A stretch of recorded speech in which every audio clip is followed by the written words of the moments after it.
What would you do if you caught a thief red-handed, but saw in his eyes not malice, but desperation? In the small town of Willow Creek, where everyone knew each other's secrets, Elias Carter faced this question one stormy night.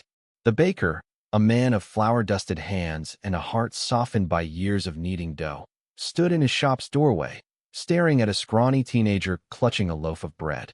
The boy, Caleb, was 16, with hollow cheeks and eyes that darted like a cornered animal. Rain soaked his hoodie, but it couldn't hide the tremble in his hands. Elias could have called the sheriff. The town was strict, and theft, even a loaf, meant jail time for a kid like Caleb, who'd already been branded a troublemaker. But something in the boy's gaze, fear mixed with a flicker of shame, stopped him.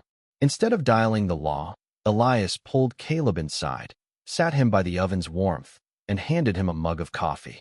"Why'd you do it?" Elias asked, voice steady but kind. Caleb's story spilled out. A sick mother, no money, and a landlord threatening eviction. The bread was for her, not him. Elias made a choice that night. He didn't just let Caleb go or gave him a job. Sweeping floors, washing dishes, learning to bake. The town whispered, some calling Elias foolish, others soft-hearted. But Caleb showed up every dawn, working hard, his defiance melting into quiet gratitude. For a year, he became part of the bakery, his thin frame filling out, his eyes less haunted. Then, one day he was gone. No note, no goodbye.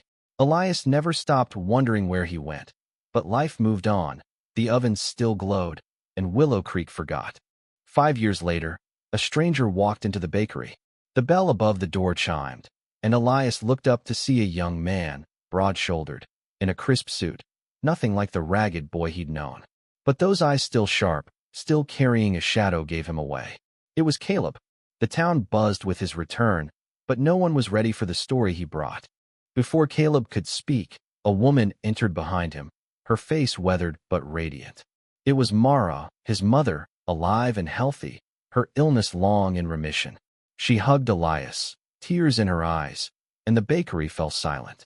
Caleb explained, after leaving Willow Creek, he'd used the skills Elias taught him to find work in the city. He baked, saved, and studied, earning a scholarship to culinary school. But that wasn't the twist that stunned the town. Mara revealed she'd been the one who urged Caleb to leave. She'd seen how the town's judgment clung to him, how every glance labeled him thief. She wanted him to start fresh, to escape the weight of his past. But Caleb hadn't forgotten Elias. With his degree, he'd opened a bakery in the city, naming it Carter's Hearth after the man who gave him a second chance. Now he was back to repay the debt, not with money, but with a gift. Caleb handed Elias a folder.